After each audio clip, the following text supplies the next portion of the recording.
মশাল গার্লসদের স্বপ্নের দৌড় অব্যাহত। সাফ ক্লাব চ্যাম্পিয়নশিপে পাকিস্তানের দলকে হারানোর পর এবার বাংলাদেশের টিমকে দুর্মুষ করল ইস্টবেঙ্গল।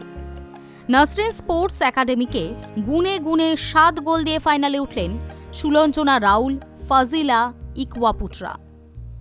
ইস্টবেঙ্গলের জয়ের হ্যাটট্রিকের দিনে বলা চোখে বিভীষিকা দেখল পদ্মাপাড়ের ক্লাব।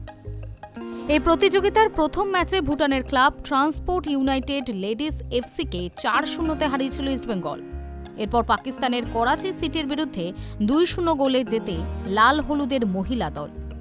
আর রবিবার ম্যাচের শুরু থেকেই লাল হলুদের দাপটে ছত্রভঙ্গ হয়ে যায় নাসরিন স্পোর্টস একাডেমির।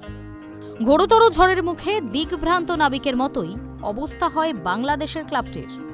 কোনোভাবেই ঝড় সামলাতে পারেনি তারা।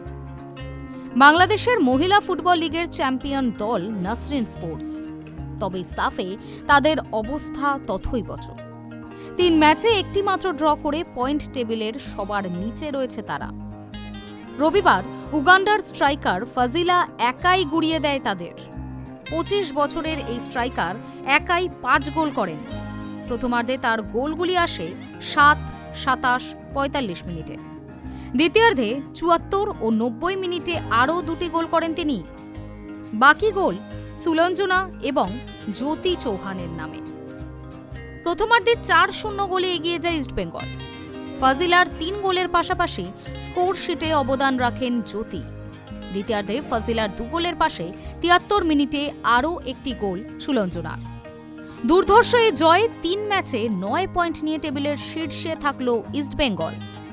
আগামী 20 ডিসেম্বর শনিবার প্রথম সাফ মহিলা ক্লাব চ্যাম্পিয়নশিপের ফাইনাল। High news network.